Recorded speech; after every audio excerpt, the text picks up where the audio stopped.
Hey guys, so I come to you for my final ShakeTube video.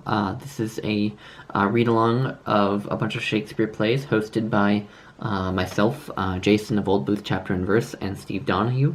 For the first 3 weeks of ShakeTube in September, Jason, Steve, and I covered different plays and made videos about different plays, but this last week we are all reading The Two Gentlemen of Verona. And sorry for all the white in this picture. I am like wearing a white shirt and I'm in front of a white wall and my book is white. So there's a lot of white, I'm sorry.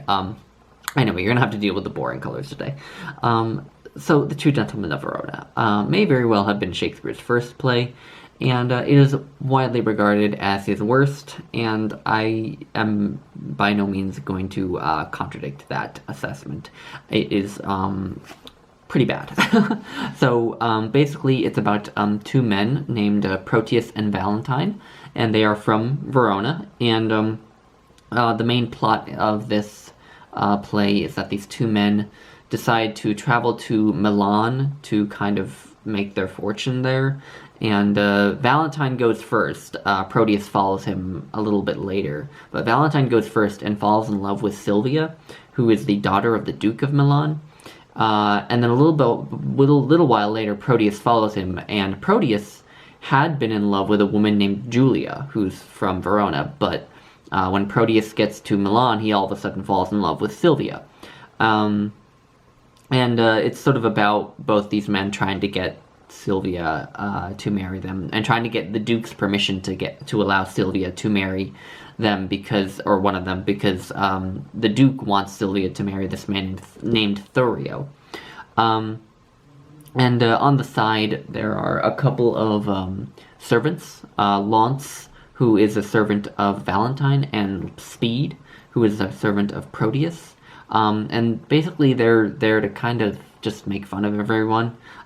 They don't really do much in terms of the plot. They just kind of comment and kind of have a lot of witty quips to give most characters who speak to them. Yeah, I mean, this play is, I feel like should just be looked at as, sort of like King John, as an artifact of Shakespeare's development as a dramatist. Again, it is him still getting his feet under him, and I think it should just be seen in that regard. I don't think tearing it apart would do much good. I mean, like, I have listed on my notes here a bunch of the aspects of it that make it a bad play. I mean, Shakespeare forgets about characters. There are scenes where a character will not have any lines for like half the scene, even though they had one line at the beginning of the scene, or a character will appear and then just leave. They will, in the stage directions, they will enter, and then just immediately they will exit because someone told them to. Sometimes a scene will just end abruptly with no sort of sense of resolution. One character will tell like another character something, and then all of a sudden they're just exiting without the other character giving any sort of response to what the other characters just told them. Shakespeare forgets where the play is taking place, because at one point a character refers to them being in Padua instead of in Milan. The verse is just, it's okay. Some of it I liked, but it was basically full of cliches. Yeah, it's again, I do have to say, though, even though I don't think tearing this play apart would be very useful, I do have to say I kind of am aghast at the fact that this was ever staged, because, like, something like forgetting that the play is taking place in Milan and not Padua, it's like, why did someone not point that out at some point? Or like when you have a character who's on stage and not saying anything for most of the scene, again, like, why did no one think to, like, tell the writer that this was a problem? But I mean, again, it's a beginner play, and it should just be seen as that.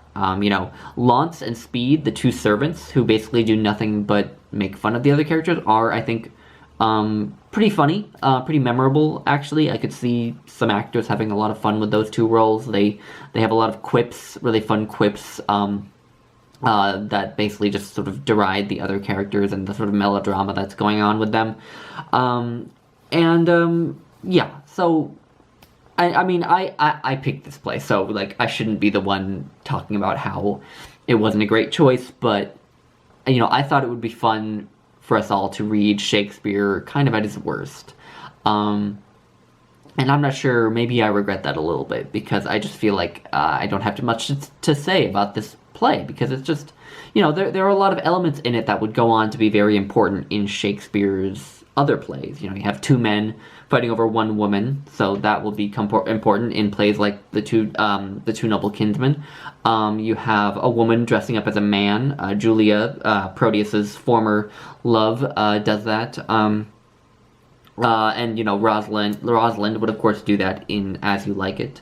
And we have the two sort of side characters who are very witty and kind of nihilistic and funny, and that would become a big element. But aside from that, it's not a very interesting play. I don't know whether anyone has managed to take this play and do something interesting with it in terms of, you know, staging it in ways that are interesting. But yeah, so anyway, I think this play is sort of a good reminder that that even Shakespeare was a beginner at one point. You know, and I guess that should be encouragement to all the writers out there who are just starting out. If you feel like you're not doing a good job, even Shakespeare, you know, had some early blunders and some late blunders. You know, when you get around to reading Pericles, you will realize that he also had late blunders. So anyway, but so that's all really that I have to say about The Two Gentlemen of Verona. But I just want to thank everyone for a great ShakeTube. I've had a lot of fun this year with ShakeTube. I think I've had more fun this year than with any other year of ShakeTube. I just have loved all the videos that people have made, the comments that people have left. Yeah, it's just been a great, successful ShakeTube, and I'm really glad that we're continuing this, and we are going to be doing a ShakeTube next year, and we're going to be having a new host. So you will, I don't want to reveal that too soon, but there will be a new host. So yeah, anyway, thank you all for watching, and thank you all for participating in ShakeTube, and I will see you all in my next video. Bye, guys.